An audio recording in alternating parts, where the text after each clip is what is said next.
Yeah, Understand I that? couldn't make. And you've no doubt have been saying I should. Do you agree? Hmm? Yeah, and that's there's a consequence for that, and you're experiencing the consequence for that. It's never about what you should do. It's about what you Could. could do. And that becomes this fun challenge, like taking a dart. There's a dartboard. You don't want to hit the dartboard. You want to hit the bullseye. It's like saying, well, I should hit the bullseye. Like, no, you shouldn't. That's a hard thing to do, dude. You know what I mean? Like the challenge that you're embracing is I want to hit that freaking bullseye. And then when I hit it, I want to hit it again. And I want to do it as fast as possible. And then I want to do it as often as possible. Like it becomes your own fun little challenging game. Would you agree with that? Yes. And every time you throw the dart, because it's your mission, if you didn't do it, you'd be processing information as to why. Elbow was here. I let it go here instead of there. Like you'd be processing all this little information because you're that connected to it. Because you don't really care if you miss. You've accepted that you can miss. You're just focused on the make, the hitting of it. Does that make sense? Yes. And so that's our own healthy space. That's a healthy way to compete against ourselves, right? And it all stems back to acceptance, accepting our imperfection. Because once you accept it, then there's nothing to judge.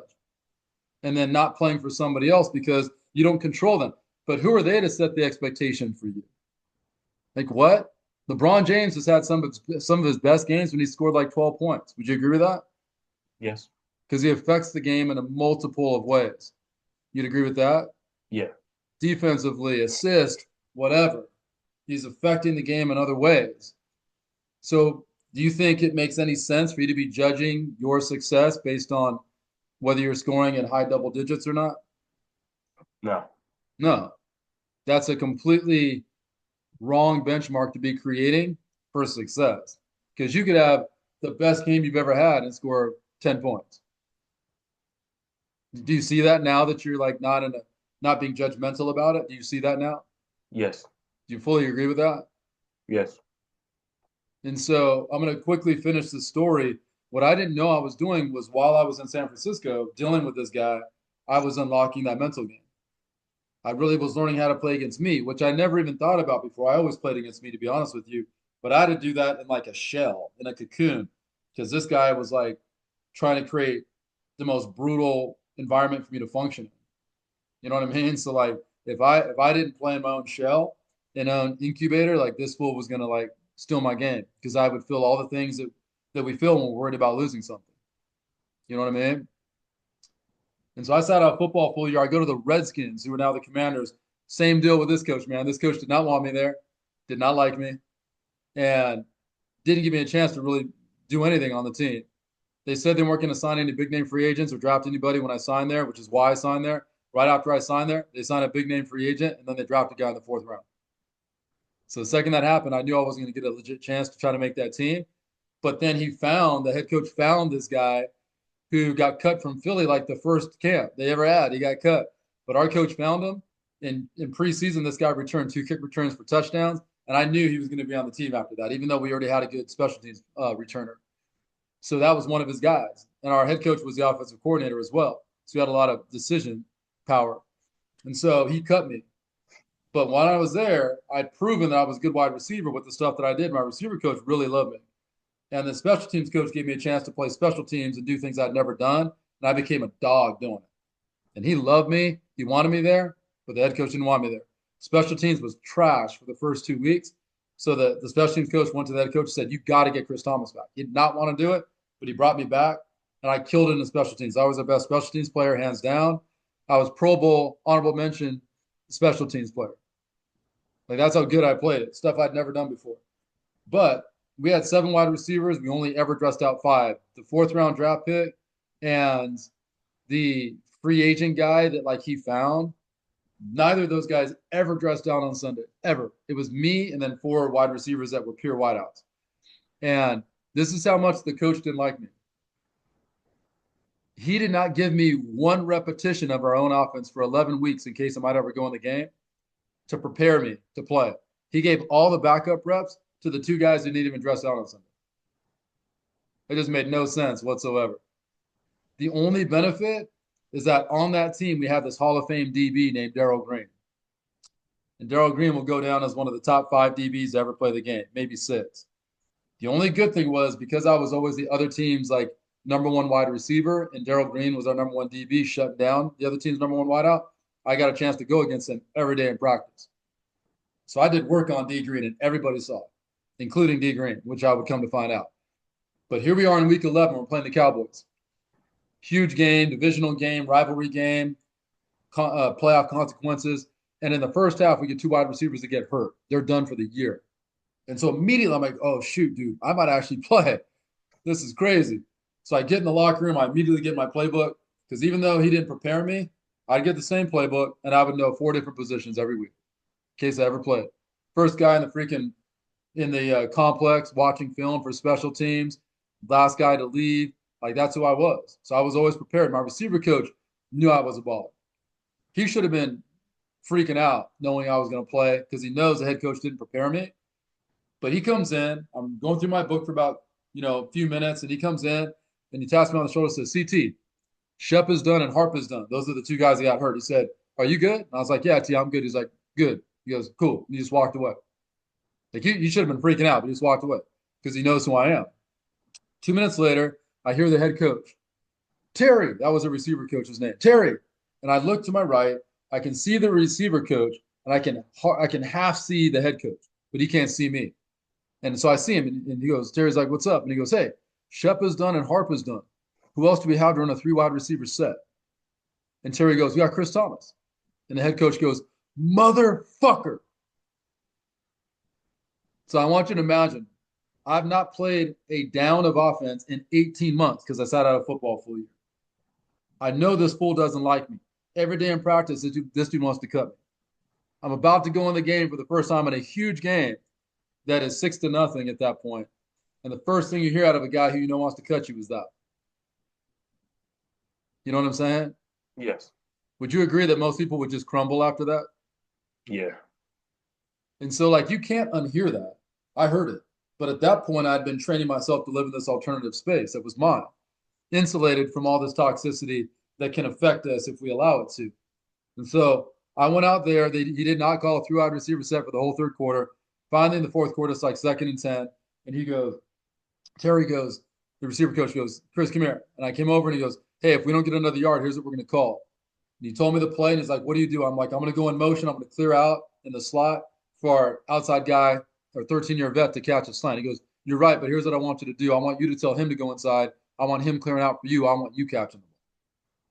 And I was like, you want me to tell Hop that? And he goes, yeah. And to be honest with you, I didn't want to do it.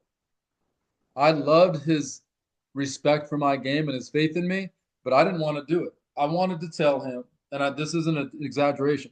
I wanted to be like, Terry, I love you, man, and I really appreciate having faith in me, but I don't want you to put me in that situation because I haven't played in a game in 18 months of offense. Norv hates me. This dude doesn't want to play me. He's wanted to cut me every day of practice. And if I make one mistake that you would know is reasonable to make, given I haven't played offense for so long in a game, he will cut me. I'll be gone on Monday. So I don't want you to put me in that position for my first play. You know what I mean? But you can't say that. And so I'm having these feelings and these thoughts, but I know I can't tell him that. So the thing you are left to do is be like, okay, I'm feeling this way, but I have to eliminate it. I got to go to a place where I can't let those thoughts just run its course because I'm going to mess up if I go out here. And so I just said, you know what, man, I'm out here for me. He's going to do what he's going to do. You're not changing that, man. You're good enough to beat anybody in front of you. Just go do your thing, dude, and have fun. Whatever happens, happens. It's okay. And so I was that guy. And I wouldn't say it was my best route, but I definitely getting pressed in my face by the number 2 guy, this guy, Kevin Smith. And I beat him and catch a huge third down. On that same drive, it's 3rd and 9 or something like that. And we call a play where I'm on a side where I'm one of the 2 primary targets. But on that team, they had Deion Sanders, right? And so the game plan, this is not hyperbole. This is not exaggeration. When we were playing the Cowboys, when they had Deion, we would come into the offensive meeting room on Monday. Coach would be like, or on Wednesday, the coach would be like, all right, we got Dallas this week. We will never throw the ball to Deion's side. Ever. Period. End of story. Like, our quarterbacks knew it. We all knew it. We said, we're going to run the ball to Deion's side because he won't make a tackle. He wants to preserve his body, but we will never throw the ball to his side. You got that quarterback? And everyone's like, yes. So literally the whole game plan was devised to go away from him. And so our number one guy was on his side. He knew he wasn't going to get the ball at a critical time of the game. And so in the middle of the play, he's trying to like yell at me to switch places with him, and he's like running over. So I have no choice but to go over there. The play clock's running down. We got to call a timeout. The head coach knows it's not my fault, but when we come to the sideline, he's such a coward that he ends up cussing me out like it was my fault. And the receiver coach was like, why are you talking to Chris? You know that wasn't his fault. And then he shut his mouth. He called the same play. The receiver had no respect for him. So we did the exact same thing. Like, CT changed me. So I end up on Dion's side. I'm not supposed to get the ball. No one throws on Dion. Huge third down, fourth quarter. And I basically, the quarterback throws me the ball and I eat Dion up. I take his lunch money. Have this huge catch. And everyone's going nuts. You'll see the linemen. If you actually want to see the play, I'll send it to your dad. Like the linemen come over their chest bump and they're going freaking nuts. Like they've never done that in a game. And it's for two reasons. Because they saw what I did to Daryl Green every day in practice. So they already knew like this dude was a ball. They probably all were going like, how are we not playing CT, man? Like what's going on that this cat can't get on the field? But then you're doing it against Dion, and so that's the whole other thing. Like I'm playing for the first time in 18 months. Under those circumstances, dude, where you know a coach is going to cut you if you make a mistake. You know it. And even in the worst situation I could be in, against the best guy recognized as the best DB to ever play the game, I was able to execute. Because that's the power of the mind. Because I got to decide where I was going, where my mind was going to go to support what I really wanted to do in that moment. And it wasn't about Dion. It was about me. It's never about Dion. It was never about Daryl Green. That's why I could beat them, no matter who they are, because I'm not worried about what you are. I just need to know what you are. Because once I know what you are, then I know what arrows to bust out to attack and break you down so I can get what I want. But it's never about you. It's always about me. Your game should never be about anybody else about you other than just you. It should only be about you. And after that game, we ended up scoring on that drive, went up 7-6, and we lost in the last 2 seconds. They kicked the field goal, lost 9-7. After the game, receiver coach was asked by the media, man, you lost these two guys, but Chris Thomas on Deion Sanders, did you know? And he's like, oh, yeah, I knew we'd do that. Does it all the time. Special teams coach. Man, he's your special teams guru. We know that. But did you know that he could? Oh, yeah. Yeah, come out to practice. Watch him. He'll do that against anyone you put in front of him. Head coach didn't say a word. I walked by that dude on that Monday in the locker room. It was just me and him. He didn't even stop to say one word. And he knew how significant it was to beat somebody like Deion because he wouldn't throw to Deion's side with anybody else, even our first-round draft pick guy. But he didn't even stop. He goes, you did okay. Just be ready. And that was it. And so this is what I was up against. And I ended up dealing with this guy for that year, wanted to get rid of me. The next year, wanted to get rid of me. Going into the third year, he was trying to get rid of me. And I got sick of it. It was the offseason going into the third year. We went out to go catch balls with the QBs. We're coming back in. The receiver coach was like, CT, I just talked to Nora. I'm like, oh, about what? He goes, well, he asked me if we're going to start our season tomorrow, who I'd start. And I said, oh, what did you say? And he goes, I said Chris Thomas and whoever else. And then I said, oh, what did he say? And he said I'd never start Chris. And then that was it for me. I'm like, I'm done. Went home, prayed about it, asked God for some guidance, but I really didn't try to pray to get guidance. I was like, I already made my decision. Went to Terry's office the next day, said, I think I'm going to walk away. He goes, you do what you got to do. You know how I feel about you. I said, I'm going to go through this next 3-day camp that starts in a couple days, and if he messes with me at all, I'm out. So I was in the weight room stretching by myself the day before that camp, and we had to do these conditioning drills, and in walks Daryl Green. And we had never spoken on an intimate level.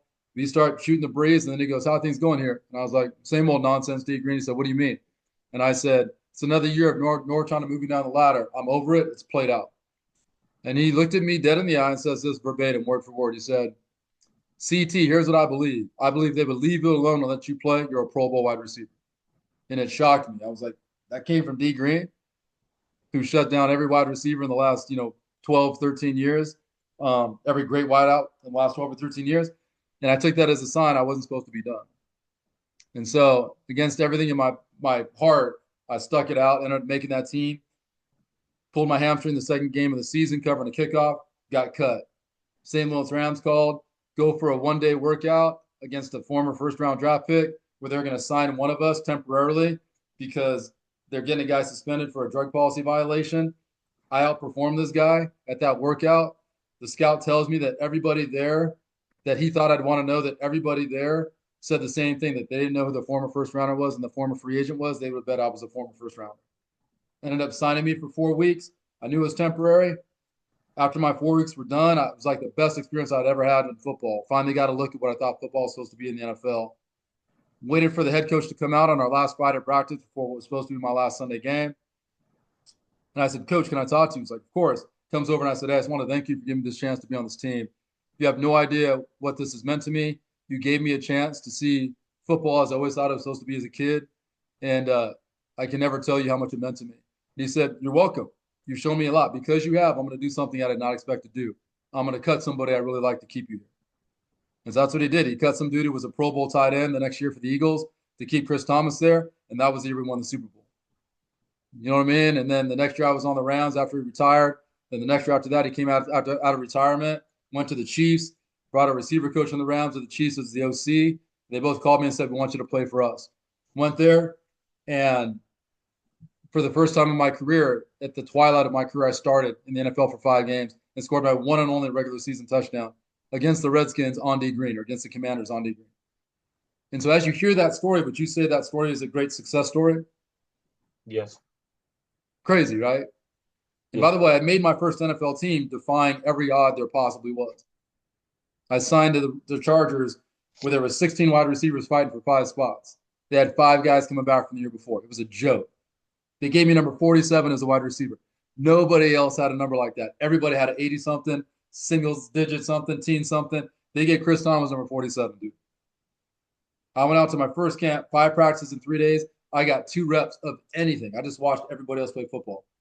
The most embarrassing time of my life and humiliating, because I felt like I was fitting the narrative of who a 47 should be and what a 47 should look like. Some dude who's a scrub on the outside looking in.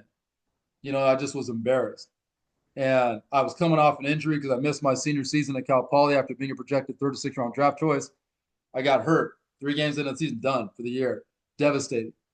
I was coming back from my injury still. I wasn't fully healthy when I signed with the Chargers, and I went to my first camp, and my 2 reps were terrible. But then I went home after going back up to school and saying, hey, they're going to cut me probably before this next camp, but I need to get myself in better psychological and physical shape. Went back up to school, recruited some guys to work out against, got in better shape, came back. They had cut 3 guys. I wasn't one of them. And so I got more reps, and then I went home for the summer. It was like, I need to turn myself into somebody I've never been, because they're going to give me 1 rep in training camp practice. And with that 1 rep, I got to show them why they need to see me again.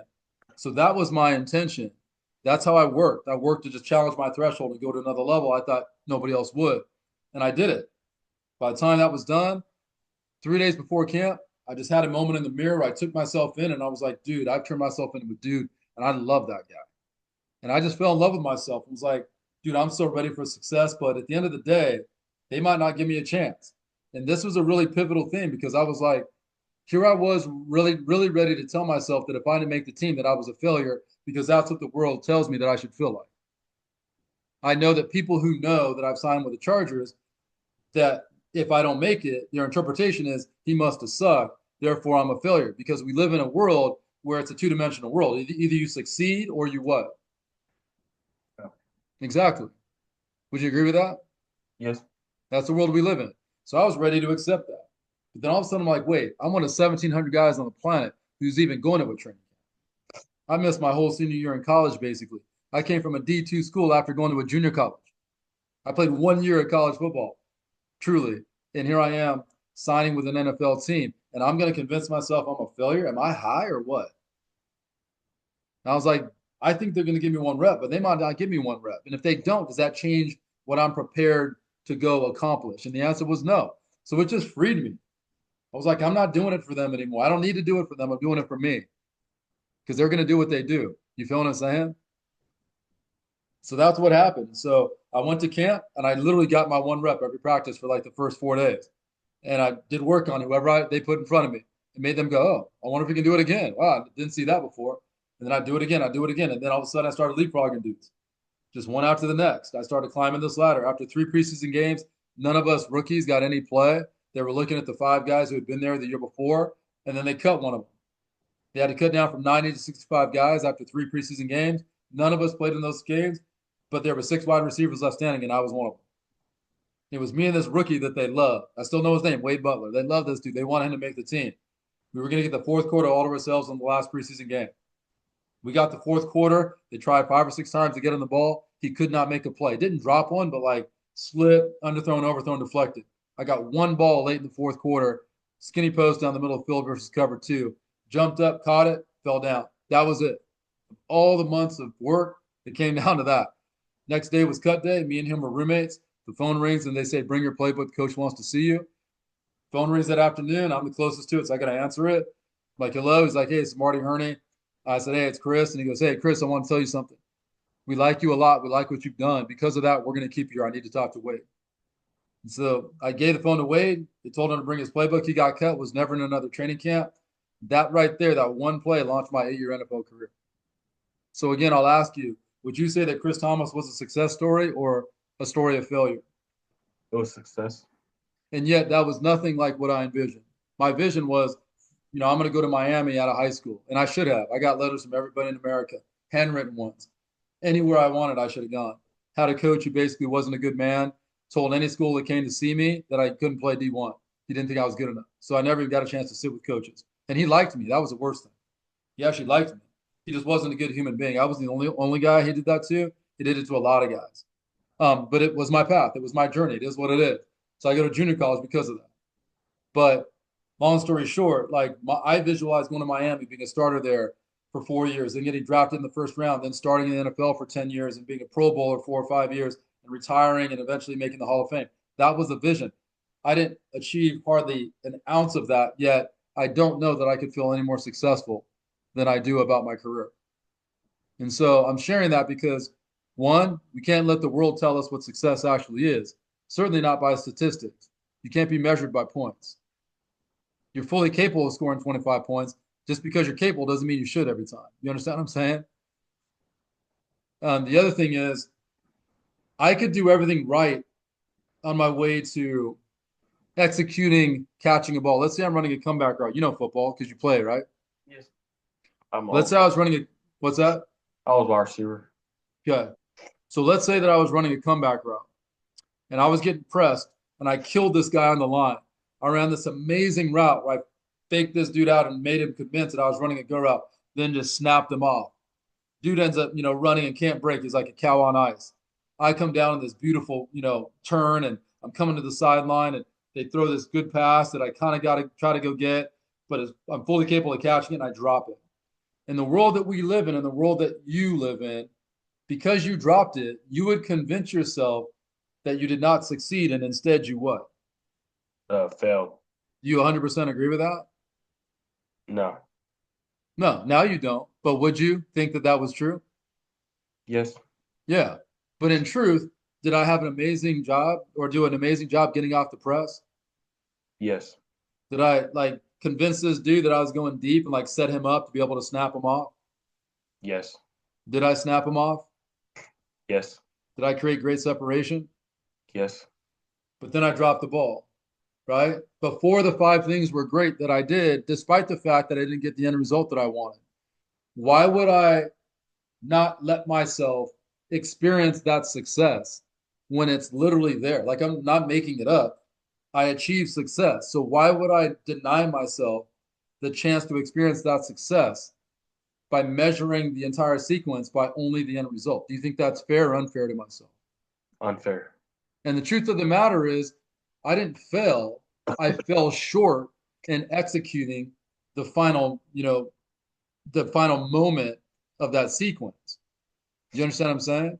Yes. There's no failure in that. Like I fell short.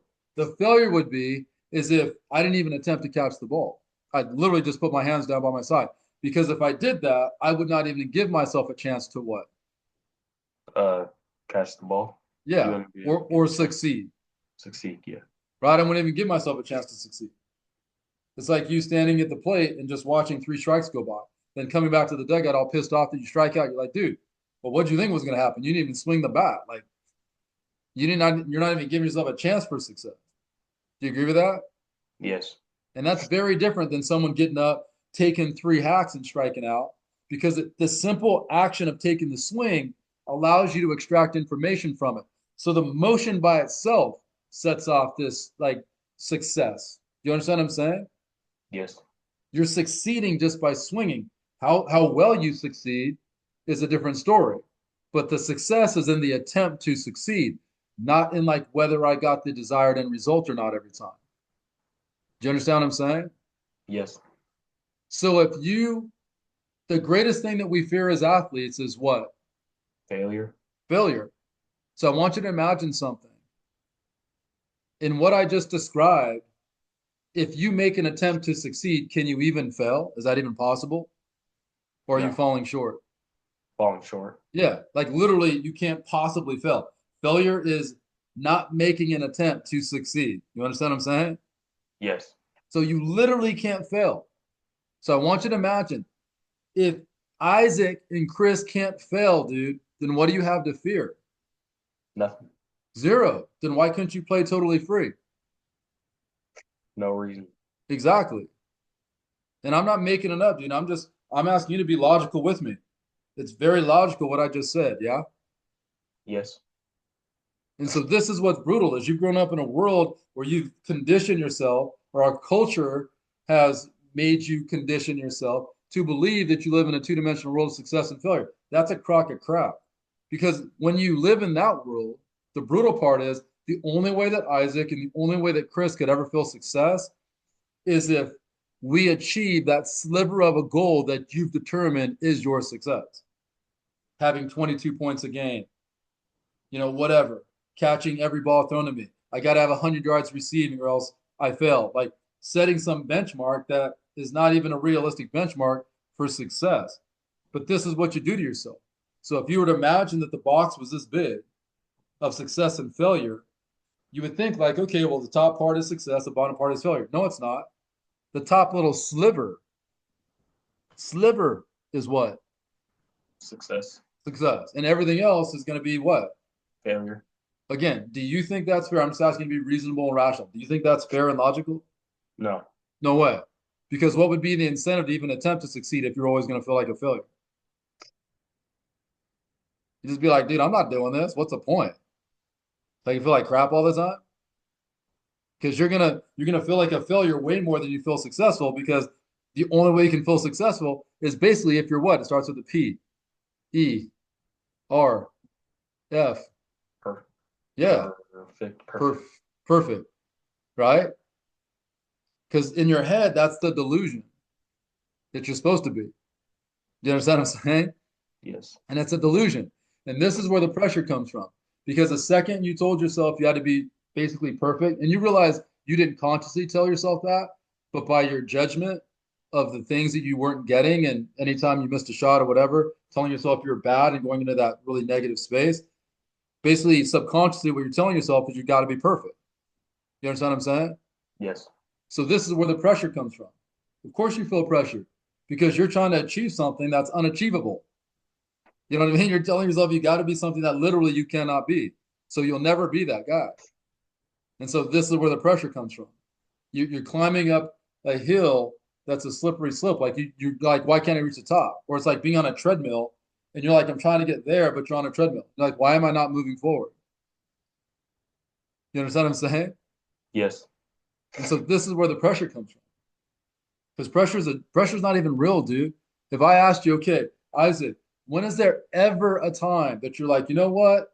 I want to see how many shots I can miss in a row. When have you ever said that to yourself? Never. When have you been like, you know what?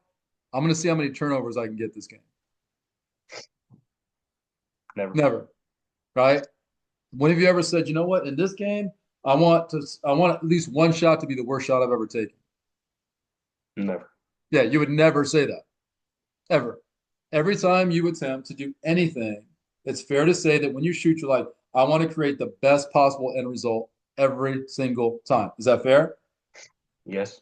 Yeah, that's what we tell ourselves, right? My handles getting by guys, like I want to create the best possible result every single time. Even if no one's there, I want to simulate creating the best possible result in fluidity when I'm shooting, when I'm making moves by myself or whatever. Fair enough? Yes. And so, if that's the case, then it's fair to say that every moment you have when you're out there performing on the basketball court, no matter where the court is, game or otherwise, that every moment's just like the next moment because your objective is the same. True? Yes. And your objective is like the highest possible level of end result. You're not saying I want to like rattle every single ball, and you're like, I want to make every shot. In a perfect world, I want to swish every shot. That becomes my own little personal game, right? So that's your own game. So you're already like, you can't possibly aspire to achieve anything greater than already what you desire to achieve. Do you see that? Do you agree with that? Yes. And so that's you in your own space saying, this is what my objective is. So the question then becomes, well, then what is pressure? If the game was on the line with 2 seconds left, why would you feel pressure? What is your objective with 2 seconds left? Hit the shot. Okay, what was your objective at the start of the game? Make shots. What was your objective at the middle of the game? Make shots. What was your objective when you're out there shooting in your backyard or at a gym just working on your game by yourself? Make shots. So then why would this be pressure? I don't understand. There's no reason. Do you understand what I'm saying? Like, you see what we've done to ourselves? Because you've convinced yourself that it's a big shot. But no, it's not. It's the same shot you would always want to make. But the problem is we're like, we tell ourselves, well, I have to make it. No, you don't. How many game-winning shots you've seen Kobe and MJ and Steph and every other great guy you can think of in the NBA right now miss? Like 20 in the 20s, 30s. They miss a ton, right? But they're not scared to take it because they've already accepted that they could what? Make it. They've already accepted they could miss. Oh, yeah, both. They've already accepted they can miss. Because they accepted they can miss, then they can focus on what they know they actually could do, which is what? Make it. Yeah. You know what I mean? Like every great player accepts that they might not execute, but they trust themselves enough that they're like, I'm going to execute. Like it's not even a question. Right. And then when they don't, they're like, if that's the shot, it's not judgmental. It's like, damn, how did I miss? I'm a dog. I can make that all day long. So all they're doing is processing information. So if they're in that situation again, they figure out how to execute better.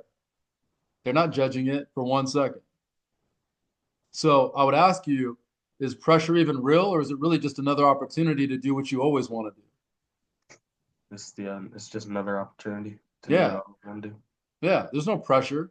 The pressure comes from you saying what you have to do. And there's nothing that you have to do.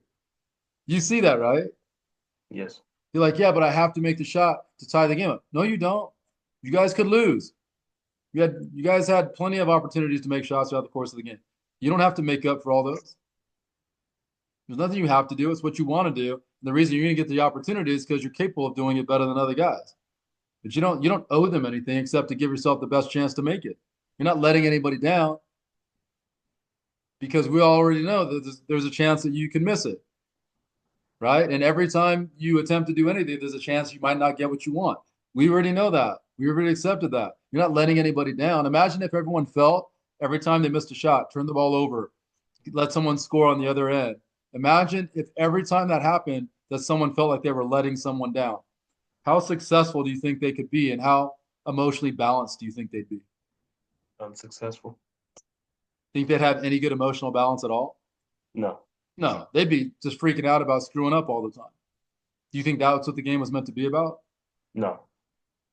The game was never meant to be about worrying about screwing up. It was always meant to be about you focusing on challenging yourself to do the things that you want to do within the context of the game better and be bigger than the game, be bigger than the odds, right?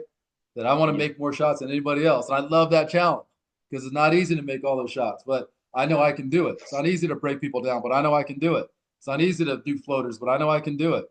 Like that's the challenge. I love that, right? And if that leads to me scoring 28, then it leads to me scoring 28. If it leads to me scoring 15, then it leads to me scoring 15. Like you don't owe it to your team to try to carry them on your back, right? Like it's not your fault that they're not better players. You know what I'm saying? Like, you feel what I'm saying? Yes. Now, could you carry him on your back? Possibly, but that's only going to happen because Isaac's not worrying about trying to carry him on his back. Isaac's just going out there playing free, and like when you play free, every shot looks good. You know what I'm saying? Like you're like, no one's stopping me from doing the things that I want to do. So every shot looks good, and all of a sudden you find out that you scored 26 points, and you weren't trying to score 26 points. You understand what I'm saying? Because you're not measuring yourself by the 26 points. Do you understand what I'm saying? Yes. So the only expectation we should ever have is the one that we set based on what we're capable of doing, right? But we're not saying what we should do, it's what we're capable of doing. So in order for me to do what I'm capable of doing, I need to let myself be free.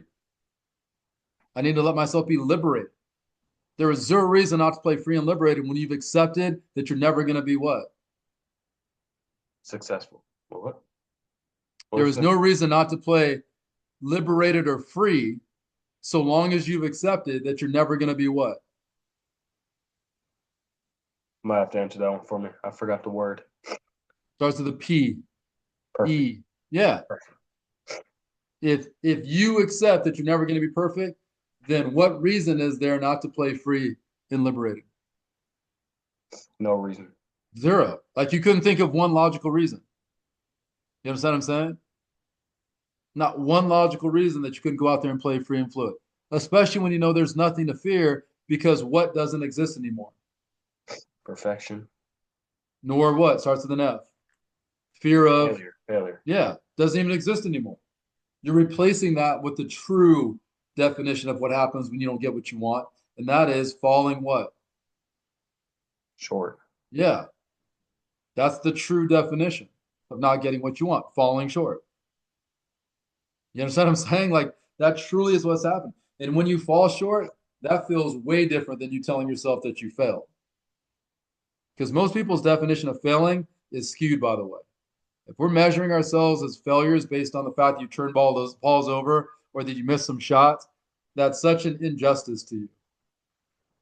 Because you're turning balls over and you're going to miss shots. Chris Paul turns the ball over like 2.8 times a game. You know what I mean? Like you're turning the ball over. The best guys on the planet do it. You understand what I'm saying? Yes. And so, is there any reason that Isaac, if he allows himself to accept certain realities, couldn't go out tomorrow and be a completely different player? Is there any reason at all you couldn't go be a totally different player tomorrow based on what we just talked about? No reason. Zero. Could you be a dog tomorrow? Yes. 100%. And a dog does not mean that you come back and you go, CT, I just scored 48. Like, this doesn't mean that. It means that you were free, loose, fluid. And the thing that's going to happen when you're free is you're going to see the game the way that you should around you. You're going to be better in so many regards, dude. Not just shooting and not just handling the ball, but in the way that you see things around you, the way you anticipate what move you're about to make before you make it, the way you dribble to set up a guy getting himself in a position where you know that now you can manipulate him with a crossover, an inside out crossover, something to get by him. And he doesn't even know that. But you do because the game's that slow for you, right? That you see where you can break a guy down and you already anticipate the dude who's going to come over to potentially double team and you already know where you want to go with the ball. And if, excuse me, assuming that your other teammate does the right thing. And if he doesn't, you're going to tell him. But like this is how slow the game gets when Isaac is like, I fully trust myself. Everyone thinks that confidence is the key. It's not. It's trust. Do you own your game and do you trust your game? Owning my game is not hoping that my game shows up with me today. Because if you put in the work, dude, and you prepared yourself to go out there and do what you do well, then why wouldn't it show up? No reason. Zero, dude. I mean, think about it logically. You know what I mean? Like, why would I show up going, man, I hope I don't screw this up today, or I hope I play well today? It's like, what? Like, didn't you work on playing well? Yeah. Have you made a bunch of shots? Yeah. Do you feel really good, like with your shot? Yeah. How about your handles? Yeah. So then why would you hope you would play well? You have more reason to say, I know I'm about to play well than anything else out of your mouth. Do you see what I'm talking about? Yes. And so people always go, well, I want my son to be confident or my daughter to be confident. That's not the key, dude, because you can be confident, and you've already said it. I'm confident when I'm shooting by myself, but it's when I get to the court that like I tell myself that the game's different now. But is it? After talking to me, is it different? No. Not one bit. Not one bit, dude. Matter of fact, this is why you do the work so that you could be the guy who, when you go out on the court, you won't change the game. You're going to let that game be exactly what it was and you're rehearsing it by yourself because that's all it is. You understand what I'm saying? Yes. And that's trust. That's you having ownership of your game. That's you saying, I'm going to put that game in a backpack. You just tell me where we're playing. Because wherever we're playing, I'm about to do work on people. Why? Because I'm good enough. That's what I do. That's what I'm prepared to do. And doing work on people does not mean that you're going to be perfect. It doesn't mean that. It means you're going to be free. And if you're free, dude, you're going to do really, really well. Period. End of story. Will we on occasion have a game that doesn't work out? Yeah. Should it phase you at all? No. No way. Your job is to figure out why and what I need to do what. What I need to do what? Your job is to figure out why you didn't get what you want and what I'm going to need to change so that I can do what I did. Starts with a B. Better. Yeah, that's it. Shouldn't that excite you rather than paralyze you? Excite me, yeah. 100%. There's no way that should paralyze you. Why would it paralyze you when you know you can fix it? You even said that you could fix it on your sheet. You know how I know you said it? Because you said that you can feel what you're doing. Well, if you can feel what you're doing when you're out there, couldn't you fix what you're doing? Yeah, I can fix it. Yeah. The reason why you haven't fixed it is because you're not looking for the fix. You went and you were going into straight judgment mode. So when you go into judgment mode, you're not even looking for the fix. So if you're not looking for the fix, why would you fix it? No reason. Yeah, you wouldn't fix it. You know what I mean? If you're not looking for the fix, you're not going to fix it. So this is why it's so brutal to be judgmental, because it will disconnect you from what you really need to do to create a better moment the next time. Are you seeing all that now? Yes. Does all this make a lot of sense? Yeah. Would you agree it's powerful? Hmm. And you agree you've never even looked at the game from that lens, like what I'm talking about? Nah, like it's just been like more closed in for me, just like a game, not really mental. It's all mental. Are you seeing that now? Yes. Because it affects everything you do physically. That's the thing. Like, because your mind is the messenger, your body's the listener. Whatever your mind tells it, your body's going to listen to it. So if your mind's sending a negative message, then your body's going to respond. So your job is to confront the moments that your mind is trying to tell you something that you know isn't true. Like, oh, dude, you don't want to miss a shot. What? I'm going to miss a shot. I'm not worried about missing a shot. I'm going to miss a shot. And I don't care. If I miss, I miss. I'm a dog. I rain. That's what I do. And I'm going to go do it freely. And whatever happens, happens. I do not care. But I already know. I'm already going to see what it is that I can do out there on the court before I even do it. I'm already seeing it. I see it happen before it even happens. And I got this swag. You know what I mean? Where Yes. yeah, I mean, I don't need to talk, but I'm clapping on dudes just by the fact that I'm out here with this swag and just this confidence that they hate, right? And all I got to do is look at them, and that's like me clapping. You know what I'm saying? Does that make sense? Yes. And so, all that being said, I'm going to leave it with this, and we're going to go over your sheet really fast. Do you have your sheet with you? Yes, I think So, who are you playing for? myself. That's it. That's it. You're not playing for anybody else. You were never meant to play for anybody else but yourself. And if you play for yourself and you don't worry about playing for other people or disappointing other people, by the way, how are you going to disappoint them? Like, like think about that. Well, I'm going to disappoint you because I didn't play well. What does that even mean? Plenty of guys don't play well, but you're a dude. You know what I mean? Like you're a dude. At the end of the day, the greatest gift you give people is the best version of yourself. The best version of yourself is when Isaac says, I'm going to fear nothing, I'm going to attack everything, and I'm not going to worry about anybody else. And if you do that and you invest 100% of your energy in being the best version of you, that is the greatest gift you give your teammates and your coaches. That's the greatest gift you can give them is being the best version of you. But you can't be the best version of you worrying about letting them down because that's going to steal your energy away from supporting your own personal greatness. This is why it's so detrimental and destructive to worry about other people. You understand what I'm saying? Yes. Because you don't control what they think, dude. You don't control what they think, and you never will. Which is why it's a total waste of energy what they think. They want to feel like you let them down, let them. Doesn't matter. If they don't, it doesn't matter. You don't care.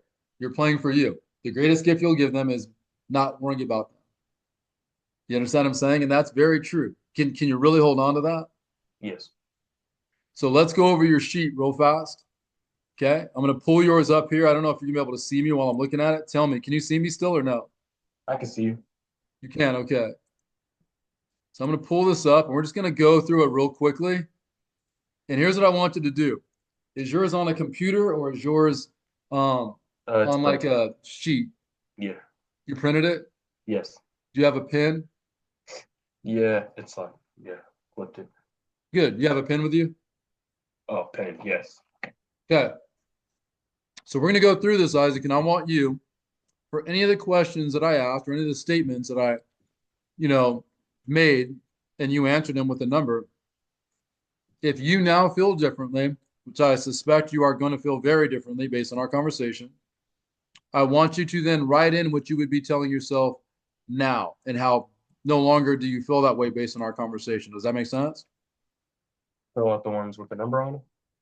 We'll start with this. So go to the first question. What are your greatest insecurities? My greatest insecurities or insecurity is probably my inconsistency in basketball right now because it feels like I'm not living up to the expectations that I feel others have set for me.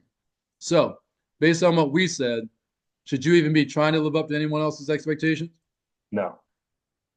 So, based on what we just talked about, should you even feel that way anymore? No. So, how should you feel about this right here? You wrote this, so how would you counter that right now? Like, if you were to write something that countered that, you know what counter means? Yes. So, if you wrote something that countered that because now you understand it differently, what would you write?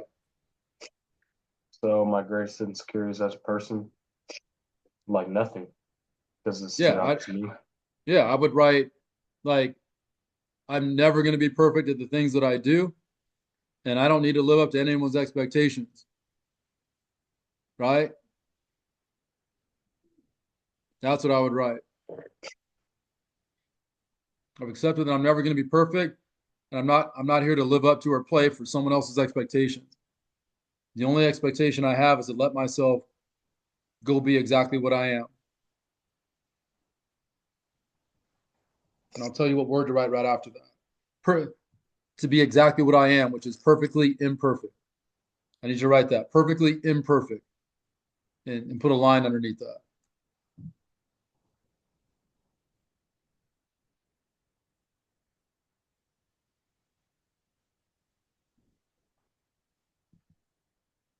Tell me what you wrote so I can make sure it's good. I'm never gonna be perfect. I don't need to live up to others' expectations for who I am, and perfectly imperfect. My job, I'm going to be perfectly imperfect. Make sure you write that. I'm going to be perfectly imperfect.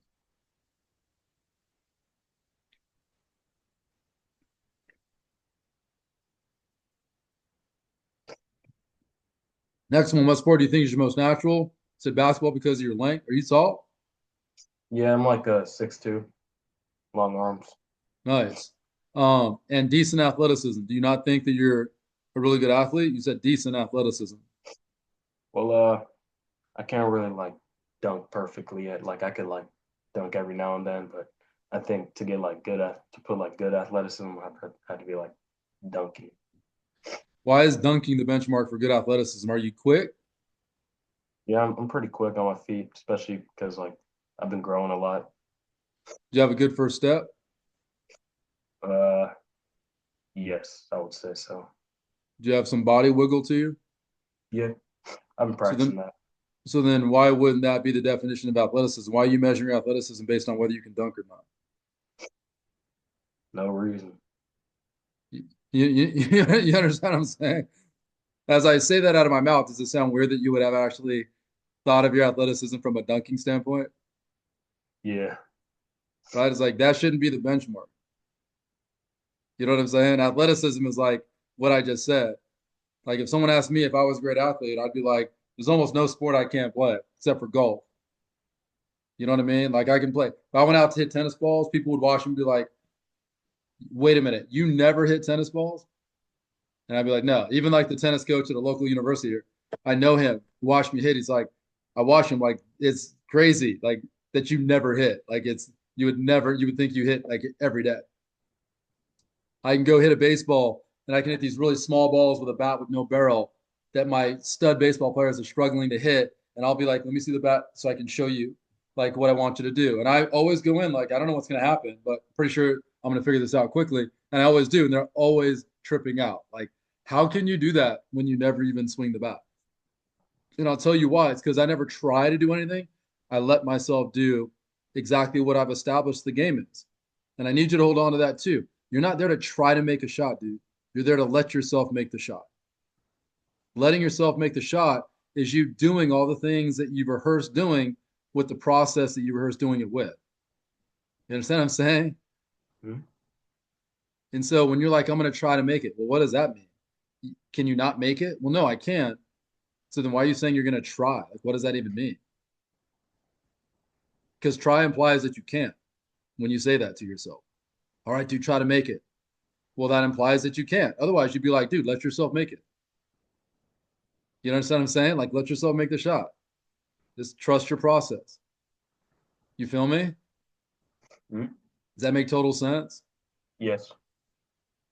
By the way, I'm giving you, hopefully you're still with me. I'm giving you a lot of time because you're DB's son. And I want to make sure that I address all this for you since you're not in my backyard.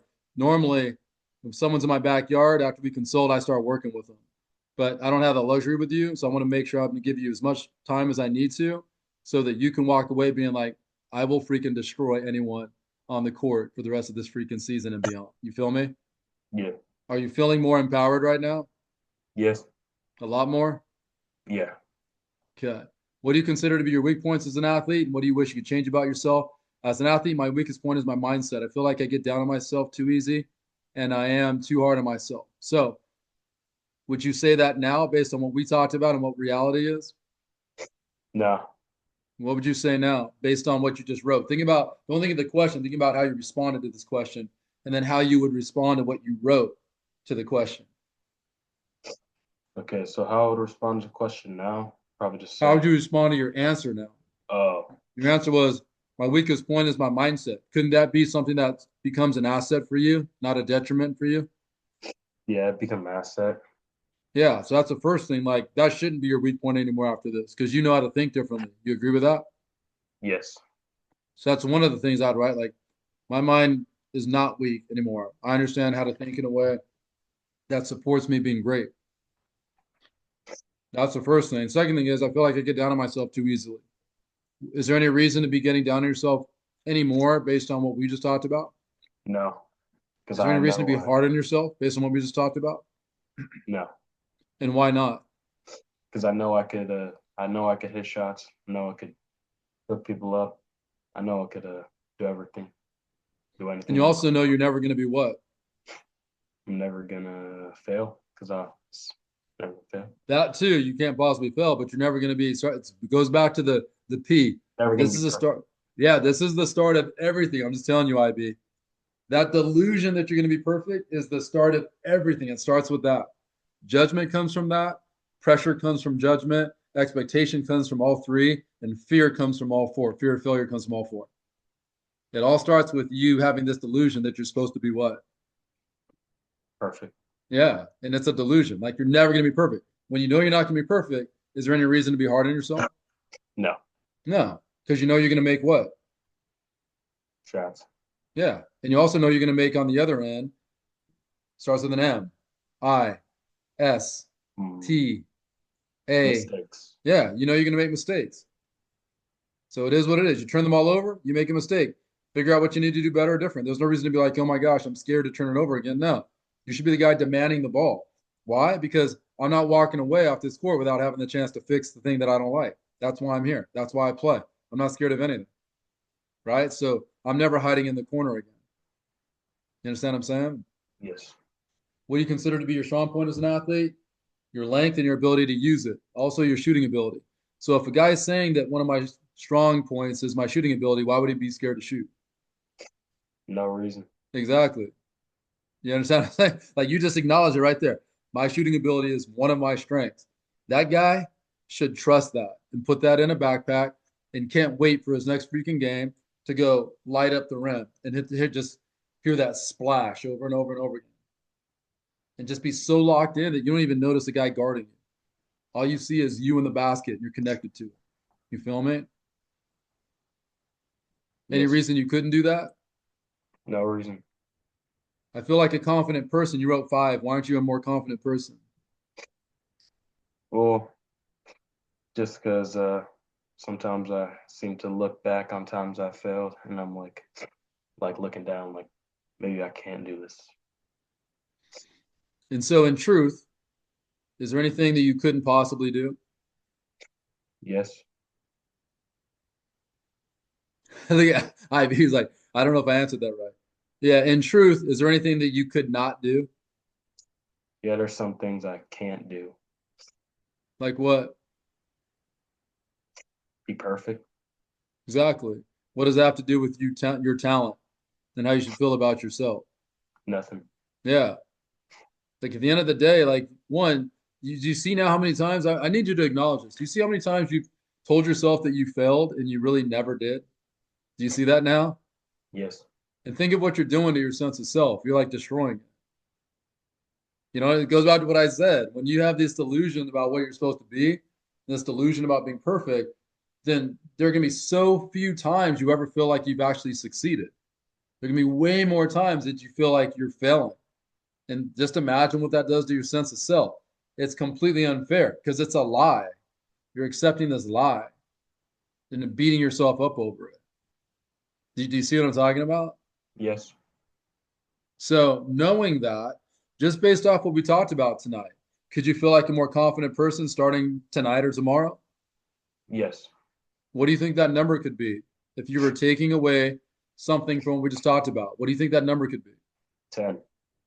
Then circle that and put a line across five. And I only want you to do what you truly believe in your heart because you're going to be the one that revisits this. You feel me? I feel like I'm a confident athlete. You wrote three. So why were you not a confident athlete? Just the same reason. Just because I look back on times that I failed, and I don't really look back on times that I've succeeded. Exactly. And this is the brutal part. There's a brutal part of negative thinking because you will only focus on what's not right. You will never focus on what you're actually doing right. You know what I mean? That's a brutal part. So therefore, you will never celebrate your victories when you have them. It's going to be like, I should have done it. You know, and so you won't even let yourself celebrate it. Well, then how are you going to create positive momentum if you won't let yourself celebrate the victories that you're experiencing? You can't. You can't.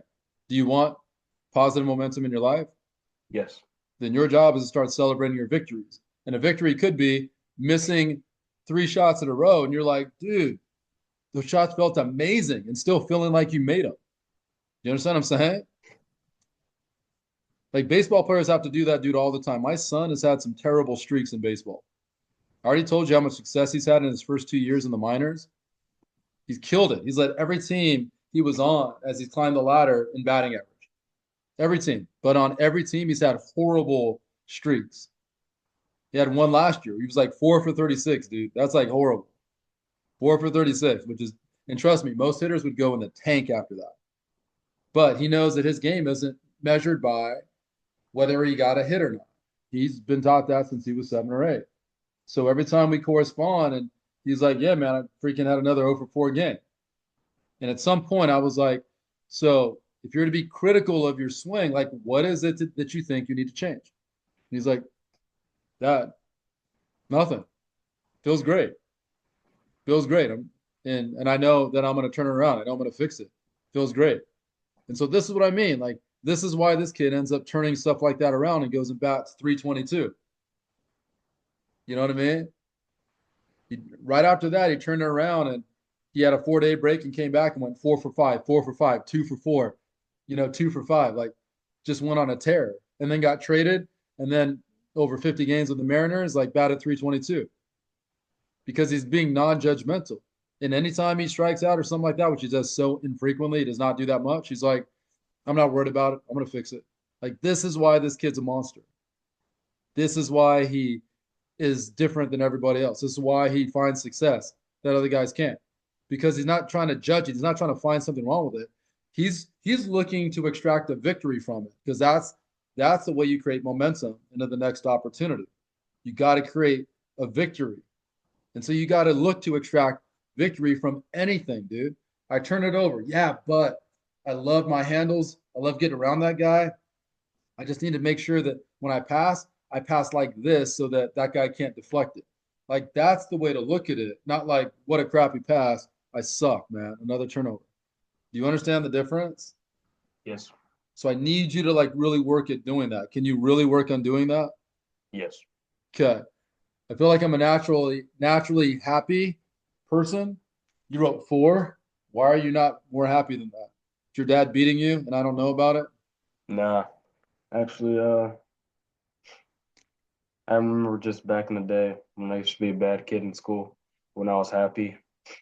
So I kind of just forced myself to be tired or something like that.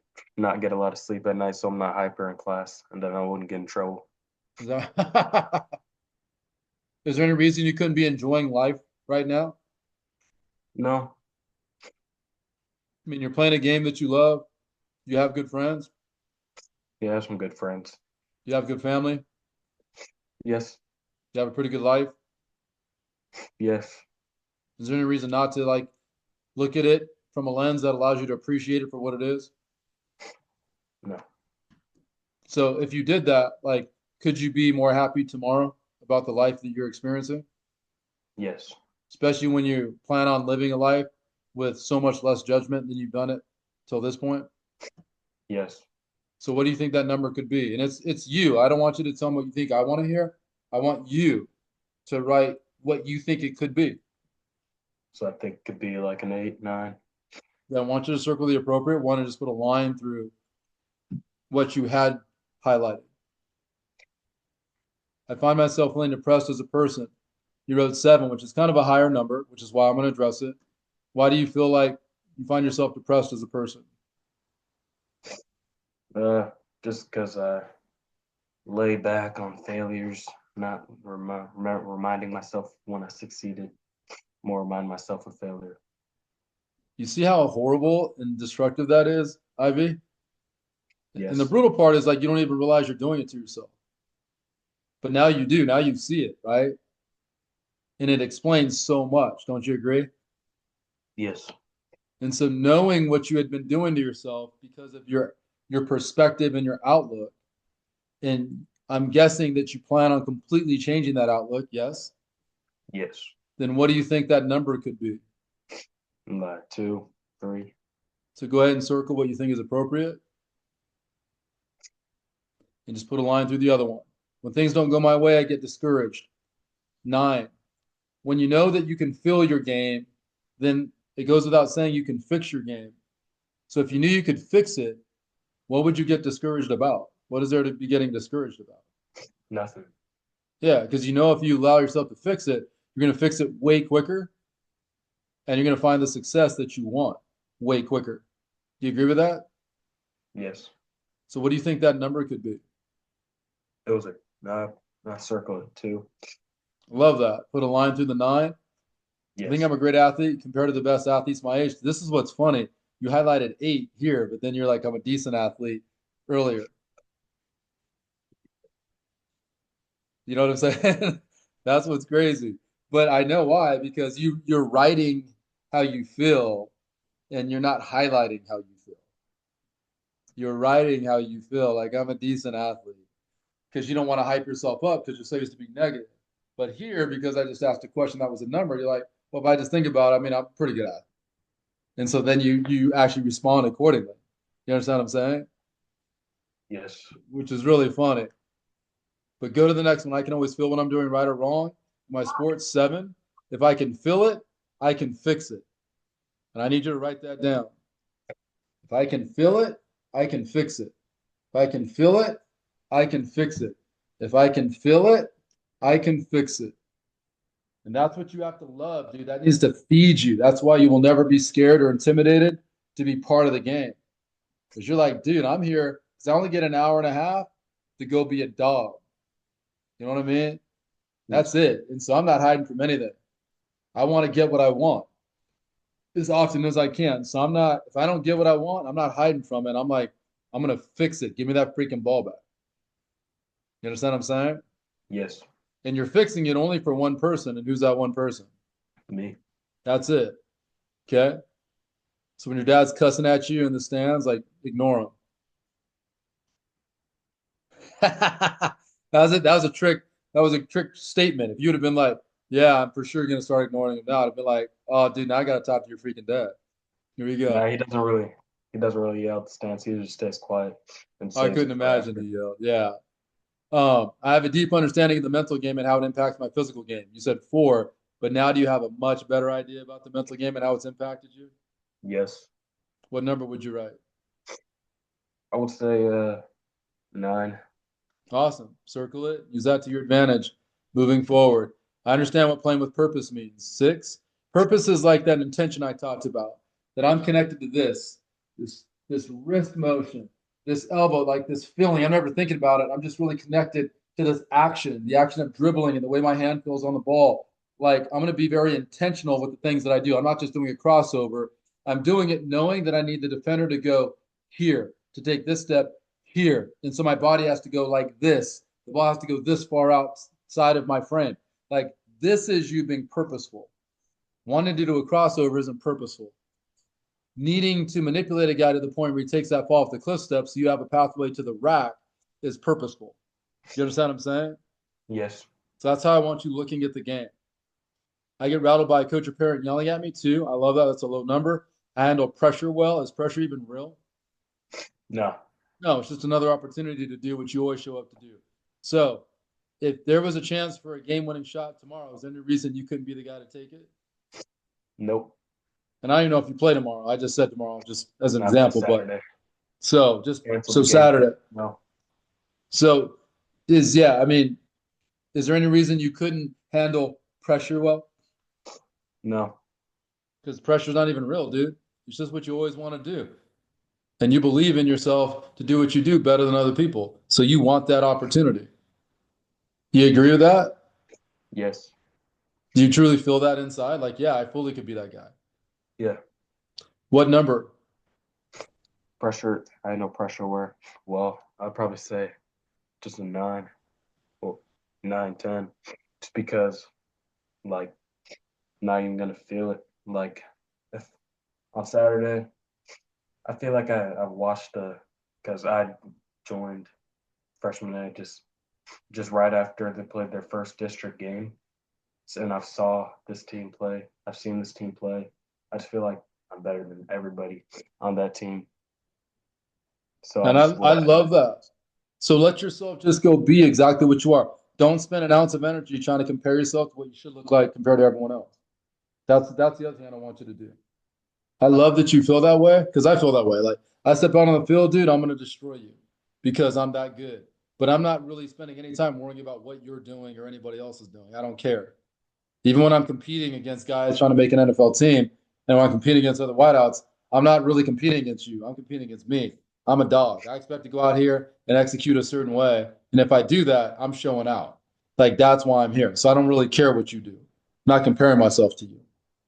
Does that make total sense? Yes, I show big and big events and big moments too. Is there any reason that IB couldn't show a lot better than a two on Saturday?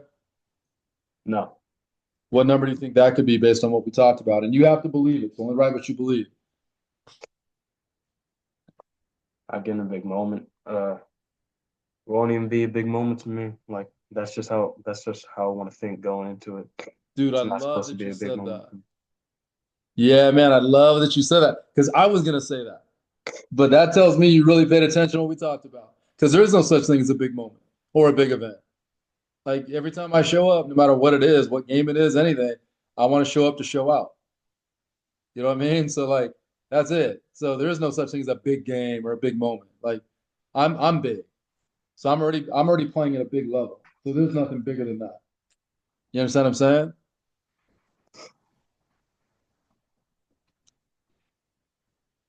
Yes, I feel anxious in a bad way before, during events. Eight. Is there any reason now, with your new understanding of the mind and how it can work for you, that is there any reason why you could not feel no, anxious? no. Because most of what you're anxious about aren't even real. Do you agree with that? Yeah, So, yes. what do you think that number could be? 1. I fear failing. 10. Is there such thing as failing? Nope, So then, how could you fear it? I can't. Exactly. What number? 1. I fear letting someone down. You wrote 9. What number would you write and why? I probably write 3 because like I'm only doing this for myself, not really worried about like what other people are thinking. Exactly. You're not playing for them. They don't care. They can form whatever opinion they want. That's their right. And you can do whatever you want. And your right is to just block them out. Be like, I don't care what you think. You know what I mean? Like, that's your right. I judge myself when I make a mistake. 8. What would that number be? And why? It'd be 2, like because after I make a mistake, it's not focusing on just the mistakes, focusing on how I can fix the mistake. That's it. Once you get the information you need out of the mistake, you throw that last play in the trash. It offers no value, dude. None. So for you to hold on to it is a total waste. And by the way, the only reason you pay attention to like, hey, I'm 0 for 5 or I'm 0 for 8 or whatever, is when you're holding on to that moment and you're bringing it to the present. Because in truth, if you were living moment to moment, then when that moment happened, you would only go, okay, well, I missed the shot. Why? Well, I did this instead of this. Okay, well, I see myself doing this. I'm going to fix it. I throw that last moment in the trash. The only moment that matters is right now. So you shouldn't be paying attention to having missed a shot. That's completely irrelevant anymore. You understand what I'm saying? It's not even part of your moment. It's not even part of the present. You understand what I'm saying? Mhm. Yes, Does that make total sense? yes. My technical game is as good as it could be. Oh, sorry. You need to write that down. Tell me when you're done. No, I was just writing, just like something I should think of. I love that. You good? Yes, My technical game in my sport is as good as it could be. 3. And I have no issue with that. You're just making a statement. And I kind of love that because I can promise you, no matter how good you are, that your technical game is not as good as it could be. You know, and it shouldn't be because you're 14 or whatever you are, 15, yeah, right? So, oh, you are 15, right? yes, Yeah. So it shouldn't be um, as good as it could be. So I love that you said that. And that's why we work. That's our motivation to work because your goal is to make that a 10, right? Which is what everyone strives for until the day they stop playing, right? I think I'm a smart athlete. 8, then let yourself play smart. I love that. You feel anxiety not just in games but also in practice. 2. So I'll tell you why that was a 2 and the anxiousness before was a 7 or an 8 because the threatening environment to you is the game. That's where you feel like you have to show everybody you're going to let people down. People are watching, whatever. You don't feel that way when you're working individually. So the reason you don't have any anxiety, in practices or whatever, because you don't feel like you're under the same microscope. You see that now? yes, And the truth is, like again, it does not. None of it matters. None of it, right? Like all those people are inconsequential and insignificant to you. You're not there for them. You're there for you. You feel it? yes. I fear rejection. 8. If you're not, I'm sorry. I need validation from others to feel valued. 5. If you're not playing for others, then why would you need validation from others? No reason. So what could I'll that be number be? good. I need probably to put at 1 or 2. Okay, put whatever number is true for you, and then put a line through the other one. I fear rejection. 8. How can someone reject you if you're not looking for their approval of you? They can't. You understand that, right? Yes, What number would that be now? 1. I love it, dude. And that's real, yeah? Yes, I feel a lot of pressure when I play sports. 8. What number would that be now? just a 2 because sports like it's fun. It's supposed to be fun. And there is no such thing as pressure. It's just another what? Starts with an O. P, P, U, Obstacle. What? O, P, P. Oh, sorry. O, P, P, O, R. OPPO. Opportunity. Yeah, it's just another opportunity to do what you always want to do. There is no such thing as pressure, man. Pressure is something we create. The ball doesn't know. The ball's not saying, hey, Isaac, you got to make this shot. You're the one that says it to yourself, right? So pressure is not even real. It's something we manifest. But the same way we can manifest it, we can actually make sure it never even pops up by having the right interpretation of what the game is all about. You feel me? I find myself trying to be perfect as an athlete. 10. What would that number be? Uh, I don't know because I feel like I'm always just trying to get better and like trying to find myself to be perfect. Like obviously I'm not really gonna reach perfection, but like that's the goal. So So this question's more in terms of like you telling yourself you're supposed to be perfect and creating a delusion about being perfect all the time. That's what this question is, or statement is. Not the um pursuit of being like having perfect moment after moment after moment. That's great and that can be healthy so long as you're not judging that. But this is more like I've spent my time trying to be perfect and therefore like when I'm not, I'm judging myself. mm, That's more what this means. Does that make sense? yes, So knowing what you know now, what would that number be? three. Because you're never going to be what? Never gonna be perfect. Yeah.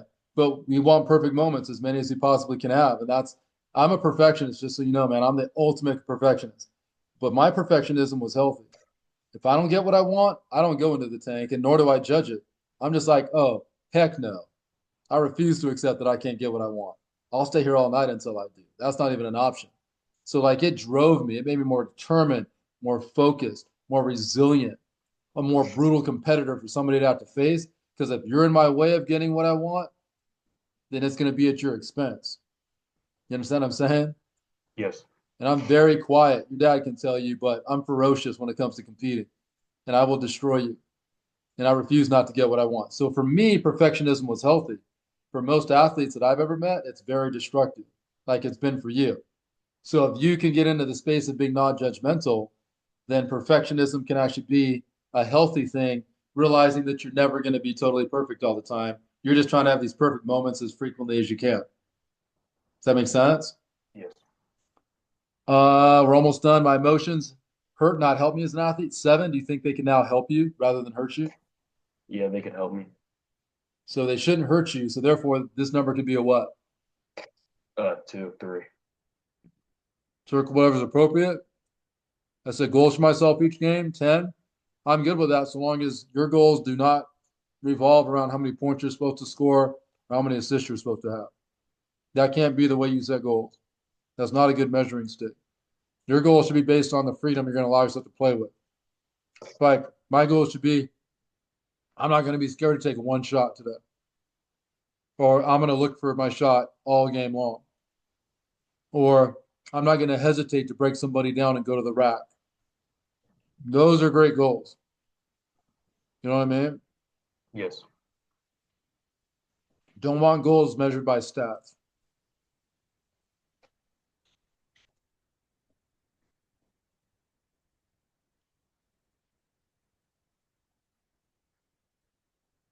got it.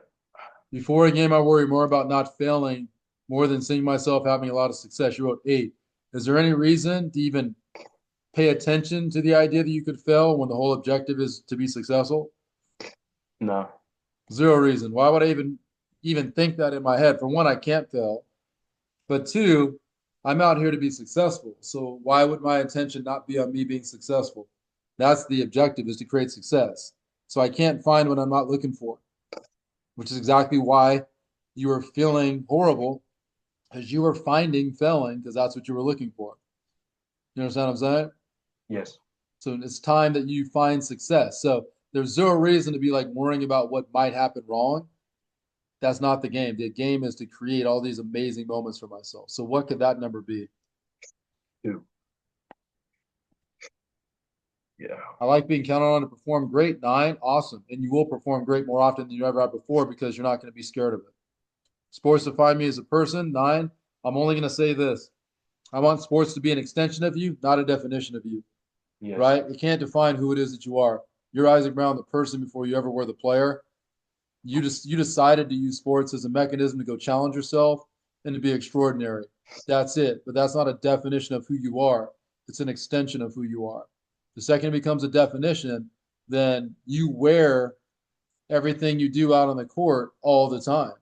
This is why you weren't happy. You know what I mean? Because like it's a reflection of you as a person, not just you out on the court. And it was never meant to affect you that way or become or infiltrate you as a person. You understand what I'm saying? yes, So it needs to be an extension of you, not a definition of you. When it's over, you be Isaac the person. You feel me? Yes. I embrace sacrificing social time to be great in sports. 8, I love it. I can easily let go of the old me when challenged to be someone new. 8, I love that because I just challenge you to be someone new. When I don't play well, it affects me as a person, not just a player. 9, should it have any effect on you as a person? No. No. What should that number be? 1, 2. Why do you play sports? I play because it's my passion. I'm competitive. I want to be the best I can possibly be. So then your job is to let yourself be the best you can possibly be. Don't try. Don't worry about it. Let yourself be the best you can possibly be. And that's going to look different every day. Every time you go out there, it's going to look different. You know what I'm saying? But you'll still be really, really, really good if you let yourself be really, really, really good because that's who you are. Really, really, really good isn't going 10 for 10. You could be 3 for 10 and have been really, really, really good. You understand? Yes. You get anxious before an event, you think it helps or hurts you. You can do both at times because I recall moments before a game where I was very anxious and the game just started flowing for me. I completely ignored my thoughts I had before the game. And by the way, oftentimes what you just wrote down happens when things start out well for you. And then you're like, oh, well, now I'm in a group. I don't want that to be the reason why you feel relaxed because thank God I started fast. No, you might start slow, and that should have no effect on the confidence you have that you're about to drain all freaking game long. You know what I'm saying? Yes. No effect whatsoever. So you can't rely on like the game starting in your favor to feel good about like what you do next. You understand what I'm saying, or how you feel next. Do you feel me? Yes. But other times it makes me play scared, and that's why. I'm guessing that the reason you play scared is because it doesn't start out the way you want it. Is that Yeah. true? Yeah. Um, what are your short-term goals? Play my last 9 games of the season, averaging 20 points. Is that good that we write that or not good? No. It's not No. good. Rather than say that, what's a good thing for Isaac to say? Play my last 9 games free. Yeah, man, there you go. Free and let myself be the monster I know that I am. Right? That's a great goal. Let myself be the monster I freaking am. Let myself be the Chris Thomas after he realized that the head coach didn't have any ability to stop his game. Right? Um uh 16 wait, right now I've had 16 points on a pretty bad 40% shooting in my first 2 games ever since I was dropped to the freshman level. Then I had a horrible game on Friday where I wet the bed and only had 4 points. I also want to fix my handles. So just because you had 4 points doesn't mean you wet the bed, but that's consistent with like your negative mentality about I'm failing, so therefore I'm a piece of crap. So then this would be your interpretation of it. Like you didn't wet the bed, you were human. You know what I'm saying? And the reason you were less effective is because you were scared to let yourself be exactly what you want to be. All this negative thinking, the judgment, the pressure, the fear, that's what leads you to 4 points, not you wetting the bed. You understand that now? Yes. So there's no reason to even say that, and that won't happen the same way if it ever happens again because it won't happen for the same reasons because you're going to go be a dog every time you're out there. You understand what I'm saying? Yes. What are your long-term goals? Make varsity my sophomore year. I love it. That's a reason to work hard. I think it's very doable because you have say, 7, 8 people leaving. You're gonna have to really fight hard for your spot. Wouldn't want it any other way. You also want to play in college or pro basketball. It's awesome, man. So there you have it. In order to make those dreams happen, then you got to be Isaac Brown, the guy who never plays scared. You feel me? Yes. What emotions do you feel when you play well? I don't really feel any emotions unless I feel like it's all falling down. Then I'd probably be in my feelings. So this is why I said what I said earlier. Clearly, you don't celebrate your victories, right? You're only celebrating or you're only beating up your defeats. You understand what I'm saying? Yes. And you were never meant to beat yourself up, dude, because you're beating yourself up for being human. That doesn't make any sense. And if we're going to go out there and choose to challenge ourselves and do something extraordinary that other people can do and work to do it well, then you should be celebrating the moments that you do it well in any part of your sequence, whether that's a dribble, a move, a shot, even if you didn't make it. You should be looking for reasons to celebrate yourself. So this needs to change. Does that make sense? Yes. Do you think you can work on that? Because that's a really big thing. Yeah. Looking for reason to celebrate. 100%. I don't ever again want you looking for a reason to beat yourself up. You need to look for reasons to celebrate yourself. every time, even when you don't get what you want. That's an important thing to write. I need to look for reasons to celebrate myself, even when I don't get exactly what I want. There are victories in there, I promise you. Do you agree with that? Yes,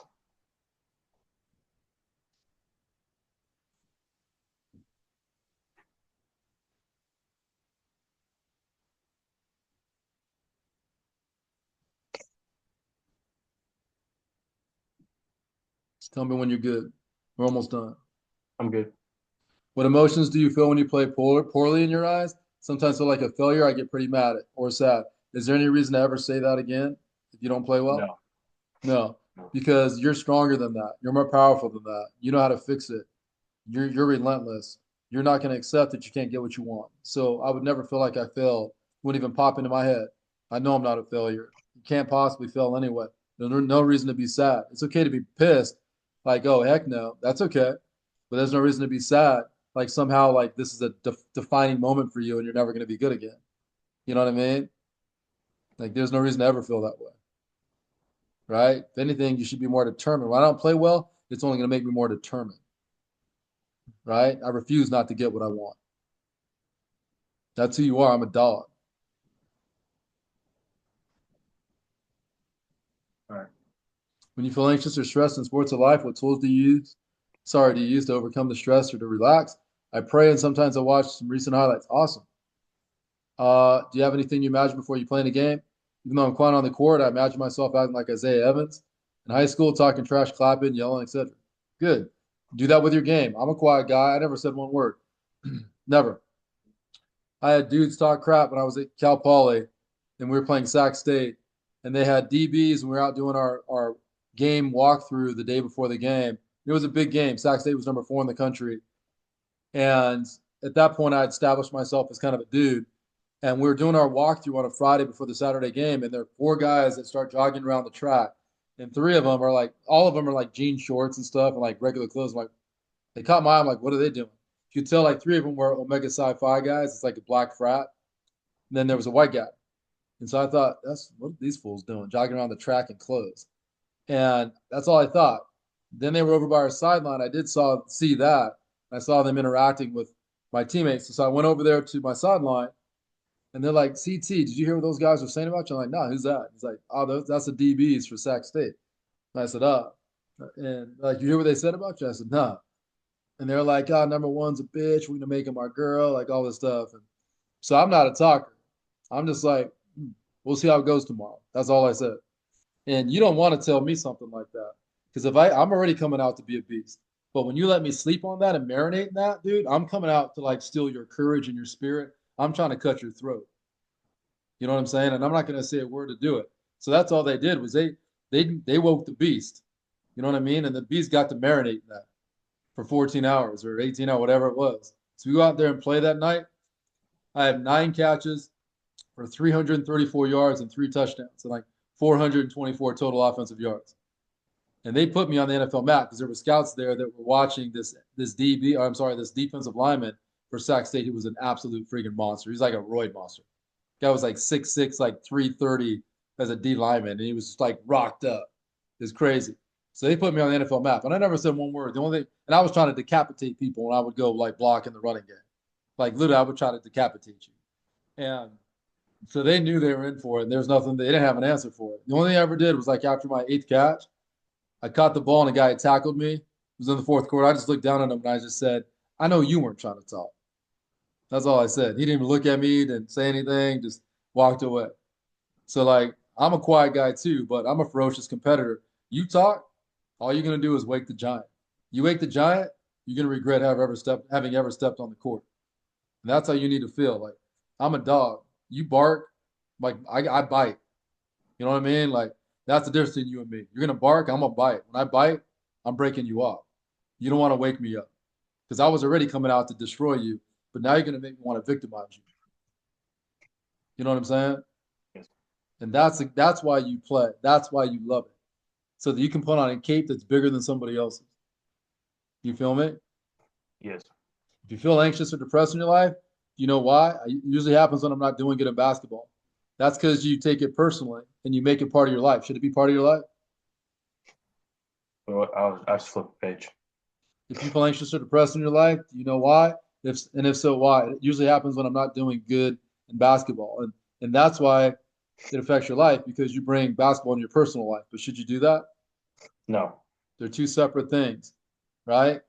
And you are not your sense of self is not tied to what you do as a basketball player. It's not. It takes courage to be an athlete, to put yourself out there on a stage, and you have more courage than anybody else who won't do it. You're daring to be extraordinary where other people won't. They can sit in the stands and watch you and formulate their opinions because they're weak cowards half the time. They can't do what you do, but want to talk about how you should do what you do. It's like the media, right? But at the end of the day, if they could do what you do, they'd be doing it. So it takes courage to go be an athlete. It takes courage to go be on a stage. It takes courage to dare to be extraordinary. You should feel amazing about that. You feel me? Yes. Celebrate it no matter what, because we're not going to be great at the things we do all the time. We'll have those moments or those days, especially when you're young and you're growing like you are. And so don't be don't be affected by it. Don't be held back by it. Be motivated by it. Just be like, yeah, I refuse to accept it. I'm coming back stronger tomorrow. I can't wait. You see the difference in that mentality? Yes. Lastly, what sort of daily experience do you want to live or want to have that will make you feel peace and happiness? Not really sure. I just want to see myself perform well in a basketball game. So that can't be like why your daily life is good anymore. You need to celebrate just life as a whole, your family, who you are, your friends, man. Just the fact you get to wake up and you're blessed to be healthy. The fact that you're healthy enough to go out there and even attempt to perform and be active. I mean, it's such an amazing blessing that we take for granted. Like you just need to let yourself embrace your life with a gratitude that it should be appreciated with for the littlest things, man. That you got a mom and a dad to tuck you in, say I love you. You know what I mean? To be there for you in the morning. A lot of people don't have that. Oh, Bless you. thank You you. know what I'm saying? So you need to look at life from a different lens or through a different lens. Because if you do, then you're gonna start enjoying life as you would ideally want to experience it. Does that make sense? Yes. So we are done with this. Just gonna leave you with this, and then we can wrap it up, man. You've been great. I know this has been really long. I hope this has been an amazing thing for you. Has it been amazing for you? Yeah. So I'm going to ask you, as I ask everyone, on a scale of 1 to 100, with one being like I learned nothing new at all, and I feel the exact same way as I did before we started talking, and 100 being like you just introduced me to this whole other world with information I've never acquired, and I'm so ready to go be someone new, and I believe that I can. How do you feel and why? And there's no wrong answer. You can say whatever you want. It's how you feel and why. Yeah, I feel like I've always been like just for like the past like 2 months, I've been just trying to find videos. Just like on how like I could fix my mental game. And I feel like I've seen a lot of things that you told me, but I feel like now that hearing it from you and like hearing your story, it it like really like seeing like how I could apply these like features. So I say probably like a 93 out of 100. Love that, right? And you have all the power. You have all the power to implement this information because, listen, information is only as valuable as you are willing to put it to work. You can't allow yourself to revert back to the old way of thinking because you know that old way of thinking was making you lose in every regard, personally and athletically. It's making you lose. So you have to be logical enough and rational enough to understand that so that you will not let that infiltrate you ever again. The second those feelings come up, you're like, that's not even real, man. No reason to feel pressure. I'm a dog. Pressure isn't even real. This is just another moment I want to do. And what I always want to do, and I'm living in it, man. Let's go. Like I'm fearless and I'm riding this out, and so you have to confront anytime, your mind wants to take you back to what was, you got to confront it. And if you do that, then you're going to make incredible strides. It's going to happen like immediately. You understand what I'm saying? Yes. And if you want for a little while, I'll talk to your dad. If you want, then we could, try to meet up and it won't be this long at all.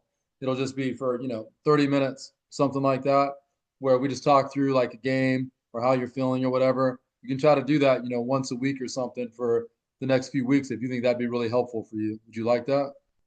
Yeah. Won't be bad. So I want you to write down what you want your goals to be for practice, what you want your goals to be for games, particularly game by game. So this next game, and I need you to go to practice. And when you practice, I want you to treat it just like a game.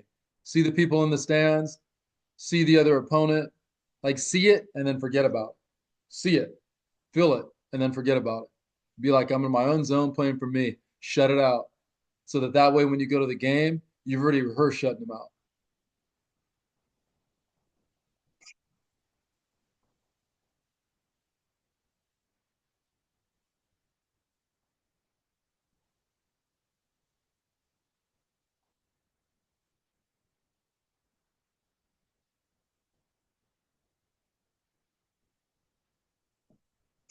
All right. Are there any questions you have for me? Anything at all that I can answer that I might not have addressed, or is this have I breached every topic that you felt like you needed to hear and understand? Yeah, I'm good. Thank you so much, dude, for giving me all this time. I know it's long. Trust me, I get it. Um, but what I'm gonna do is I'm gonna follow up with your dad. I'll try to do it right now after I eat. Um, and I'm gonna send him a summary of what we talked about. Even though you have written stuff on your sheet, which that needs to be your cliff note, right? Like you need to carry that sheet with you so you remind yourself on the things that you're going to change. And by the way, you need to write your goals down per game. And with those goals, you need to write down like all the things that are going to reinforce the things we talked about. I'm perfectly imperfect. I don't need to be perfect. I'm here to fix, not judge. Um, I'm not going to try to do anything. I'm going to let myself do it. I can't possibly fail. I can only succeed. I'm going to be fearless in attacking the things that I want. Something simple like that that you can look at, and it's just a trigger for where you're going to like the mental space you're going to live in while you're playing. Can you do that? Yes. Okay. All right, man. Well, hopefully I got you out of some homework for tonight that your parents can let you out the hook about. But I want you to have a great day tomorrow, and I'll let your dad know about a conversation. And I'm super excited for you, dude. I can't wait. So I want to be able to get updates and I'm gonna ask your dad if I can just have him give you my number so that you can reach out to me and let me know how the game went as well. Sound All good? right. Yeah. All right, bud. And then once I get this video, I'll probably put it in the Dropbox and I'll let you have it just so you don't need to watch videos online anymore. You'll watch ours. Yeah, I probably listen to it. Okay. Yeah. All right, bud. Well, thank you. Empower yourself. Go out there and be a dog. See ya. Okay, Good bud. night.